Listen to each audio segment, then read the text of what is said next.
پیام رئیس جمهور برگزیده مقاومت به مناسبت میلاد عیسی مسیح علیه السلام و آغاز سال جدید میلادی.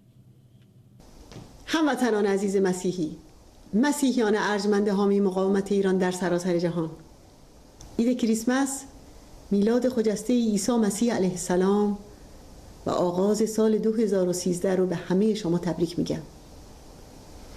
سلام‌های بی‌پایان به عیسی ابن مریم، پیامبر بزرگ خدا که در تاریک‌ترین زمانه‌ها روشنایی بخش جهان بشری شد و در لحظه‌ای که شعله‌های امید ستمزدگان رو به خاموشی بود، بشارت پیروزی داد. پیامبری برخاسته از میان ماهیگیران، دهقانان و بردگان جلیله که به قول علی علیه السلام بالشش سنگ، جامش زبر، طعامش خشن و خورشش گرسنگی بود. رسالتش این بود که آخری ها باید اولی ها شوند. او چکیده تورات و تمام کتب انبیا را در این راهنمود جاودان میدید که آنچه میخواهید دیگران برای شما بکنند، شما همان را برای آنها بکنید. و تمام احکام خدا و گفتار انبیا را در این دو حکم خلاصه کرد که خدا را با تمام قلب و جان و عقل دوست بدارید و همسایه خود را دوست بدارید همان اندازه که خود را دوست دارید. و سلام بر مریم عذرا، الگوی جاودان رهایی که به قول قرآن خداوند او را به نیکویی پذیرفت و به شایستگی او را پرورش داد. و فرشتگان به او گفتند: ای مریم، خداوند به تو کلمه و وجودی از طرف خود بشارت می‌دهد که نامش مسیح عیسی ابن مریم است. سلام به بزرگ زن توحید و انقلاب که به بنبست زمانه نگفت و به رهایی نوع انسان آری گفت و نوید بخش آزادی از زنجیر استثمار و بندگی گردید.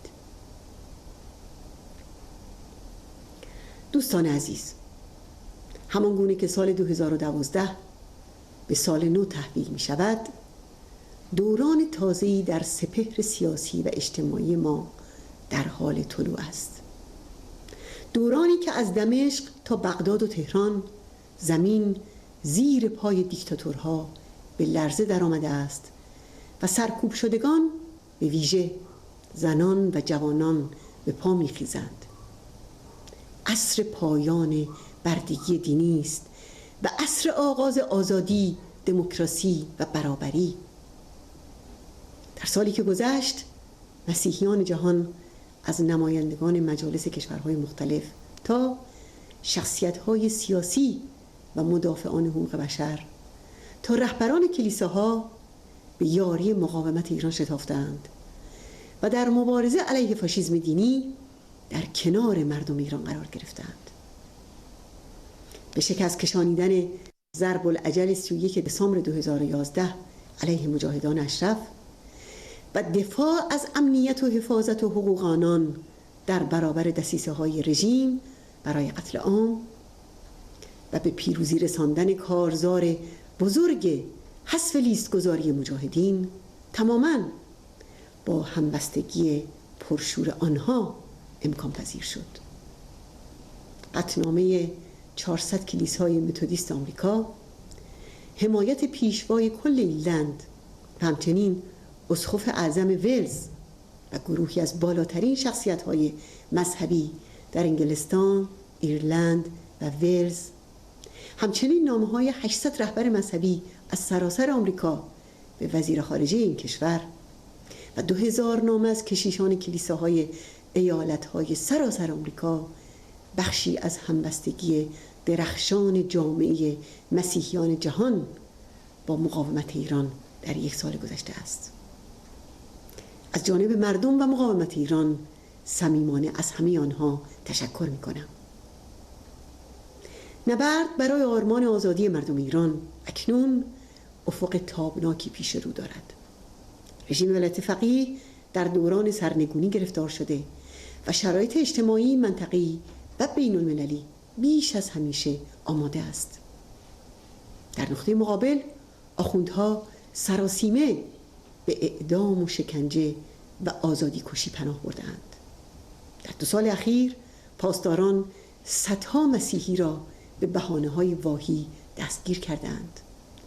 برخی کلیساها را تعطیل کردند و انواع محدودیت‌ها را علیه فعالیت‌ها و مراسم مذهبی آنها برقرار کردند. پیروان سایر مذاهب نیز از این فشارها و محدودیت‌ها به شدت رنج می‌کشند. روشن است که ایران و مردم ایران به این رژیم و انحصار طلبی و تعصبات کور و ارتجاعی آن شناخته نمی‌شوند، بلکه به فرهنگ انسانی پیشرفته شناخته می‌شوند که مقاومت ایران مدافع و مروج آن است. مقاومتی که با تحمل رنج و شکنجه 3 دهه پایداری در برابر فاشیسم مذهبی حاکم، با برافراشتن پرچم جدایی دین و دولت، با ائتلاف همراهی با صاحبان عقاید و مذاهب گوناگون و ایجاد رشته‌های محکم مودت و همبستگی با جوامع مسیحیان سراسر جهان، امروز روح بردباری ایران را نمایندگی می‌کند. از نظر ما اسلام و مسیحیت و یهودیت از یکدیگر جدا نیستند. ما مسیح را نیز پیامبر خود می‌دانیم. ما راه موسی را از محمد جدا نمی‌کنیم و چنان که قرآن گفته است میان هیچ یک از پیامبران فرق نمی‌گذاریم. لا نفرق بین احد من رسله، به امید روزی که پیروان همه ادیان در منطقه و سراسر جهان از پلیدی و شرارت بنیادگرایی و فاشیسم دینی حاکم بر ایران نجات یابند و به آزادی و صلح دست پیدا کنند. در سالروز میلاد مسیح علیه السلام همه پیروان او در سراسر جهان را به یاری مقاومت برای آزادی و دموکراسی در ایران فرا می‌خوانم.